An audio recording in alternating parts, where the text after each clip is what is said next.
حالیہ جو اختتام ہوا اسمبلی سیشن، اس کے بارے میں امپلائی انٹریکشن کمیٹی یا عام ملازم بالخصوص ڈیلی ویجرز کیا سوچتے ہیں اور ان کا کیا رد عمل ہے، اس کو میں آپ کے سامنے لانا چاہتا ہوں۔ سب سے پہلے تو آنریبل سی ایم صاحب نے جو کہا کہ 6 مہینے کا کمیٹی بنائی ہے، جب تک کمیٹی رپورٹ نہیں دے گی، انہوں نے یہ بھی کہا کہ انہوں نے بہت سارا کام کیا ہے اور کچھ کام باقی ہے۔ اس کا مطلب ہے کہ وہ کمیٹی کے ساتھ رابطے میں ہے۔ اگر سی ایم صاحب کو ایسا لگتا ہے کہ اس میں اور کام کرنے کی ضرورت ہے تو ان کو فارملی اس کمیٹی کی جو ٹائم فریم ہے اس کو بڑھانا چاہیے تھا۔ ایسا کہنا چاہیے تھا کہ وہ آپ کو 6 مہینے دیے گئے تھے، ہم کو 2 مہینے اور دے رہے ہیں۔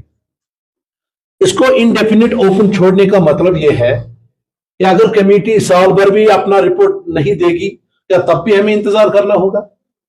ہم سی ایم صاحب سے کہنا چاہتے ہیں ہم کمیٹی کے حق میں ہیں، آپ نے کمیٹی بنائی ہے، 6 مہینے دے، 8 مہینے ہو گئے، اگر آپ کو لگتا ہے اور 2 مہینے کی ضرورت ہے تو آفیشلی پھر اس کا اعلان کیا جائے، اس آرڈر میں لکھا جائے کہ آپ کو 2 مہینے اور دیتے ہیں۔ ایک تو یہ ہے۔ دوسرا، انہوں نے اس 5-6 روز کی اسمبلی میں ایک کمیٹی کی رپورٹ بھی آئی، اس کو ایگری بھی کر دیا جو ان کے تنخواہ کے حوالے سے تھی۔ عوام کو پتا ہونا چاہیے ایک اور کمیٹی بنی تھی، revision of salary of legislatures, انہوں نے اپنی سیلری کو انہانس کیا اور وہ کمیٹی نے رپورٹ دی، اس میں کوئی تاخیر نہیں ہوئی۔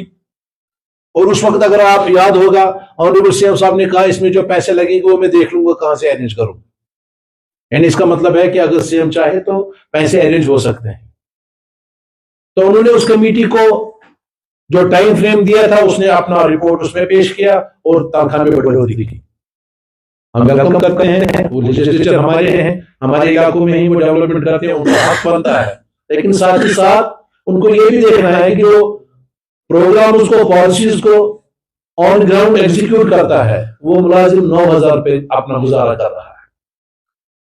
یہاں پہ میں یہ بھی کہنا چاہوں گا، سی ایم صاحب منیمم ویجز ایکٹ جو ریوائزڈ ہے، جب تک کمیٹی کی رپورٹ آتی ہے وہ اسمبلی میں یہ بھی کہہ سکتے ہیں جب تک رپورٹ دیتی ہے کمیٹی جب تک ہم منیمم ویجز کو امپلیمنٹ کریں گے۔ ہم اگر 27,000 نہیں کم سے کم 22-23,000 روپے ان کی تنخواہ کر لیتے ہیں جب تک کہ کمیٹی کی رپورٹ آتی ہے۔ سی ایم صاحب نے وہ بھی نہیں کیا۔ ہمیں پوری امید تھی کہ وہ اس اسمبلی میں ڈیلی ویجرز کے حوالے سے کچھ نہ کچھ ضرور کریں گے۔ ہمارے پاس ایگزامپل ہے، وقف بورڈ میں آنریبل چیئرپرسن ڈاکٹر درخشاں اندرابی صاحبہ نے، انہوں نے کیسے اپنے ڈیلی ویجرز کا 4,000 سے 14,000 کیا، بلکہ 18,000 کیا۔ انہوں نے یہ ثابت کر دیا کہ جب when there is a will there is a way always، اس نے کہا کہ میں ان کو بڑھاؤں گی، انہوں نے بڑھایا۔ ہم نے اس وقت اپریشیٹ کیا چیئرپرسن صاحبہ کو، لیکن وہ ایک بینچ مارک تھا پھر ہماری باقی بیوروکریسی کے لیے، ہمارے منسٹرز کے لیے، کہ وہ دیکھیں کہ جو ڈیلی ویجرز ہے، کیجول لیبرز ہے، سیزنل ہے، ان کی تنخواہ بھی ہم کم سے کم بڑھائیں۔ ایک تو یہ تھا۔ دوسرا مجھے یہ کہنا ہے کہ جو اس وقت فگر گردش کر رہا ہے سوشل میڈیا پہ 1 لاکھ سے کچھ زیادہ، اس بارے میں لوگوں کو کنفیوژن میں نہیں رہنا چاہیے۔ آپ کو اس کا بیک گراؤنڈ پتا ہونا چاہیے۔ سرکار نے 2014 میں جو کیبنٹ سب کمیٹی بنائی، جس کے سربراہ محترم آنریبل اسپیکر صاحب جو اس وقت ہے، اس وقت فائنانس منسٹر تھے، اس وقت انہوں نے سکروٹنائز کیا۔ سکروٹنائزیشن کے بعد 61,000 لوگوں کا جو فگر تھا وہ منظر عام پہ آیا، جو اس وقت ڈاکومنٹڈ ہے، ابھی بھی سرکار کے پاس وہ ڈاکومنٹڈ ہے۔ 16,000 2014 میں، 2014 کے بعد 2015 میں امپلائمنٹ پہ بین لگ گئی، اور جب بین لگ گئی اس کے بعد میں 2017 میں جب انہوں نے فگر دیکھے، اگر 14 میں 61,000 تھے، 15 میں جب بین لگ گیا، اگر اب یہ فگر بڑا ہوگا ایک سال تو کتنا بڑھ سکتا ہے؟ 2 گنا تو نہیں ہو سکتا نا۔ 61 کے بجائے ہم 65 لے لیتے ہیں، 70 لیں گے۔ لیکن اس کے بعد میں سرکار نے کچھ سکیمیں انٹروڈیوس کی جموں کشمیر میں، مختلف محکموں میں، اور ان سکیموں کے تحت جن ٹیمپرری ملازمین کو ریکروٹ کیا گیا، جن کو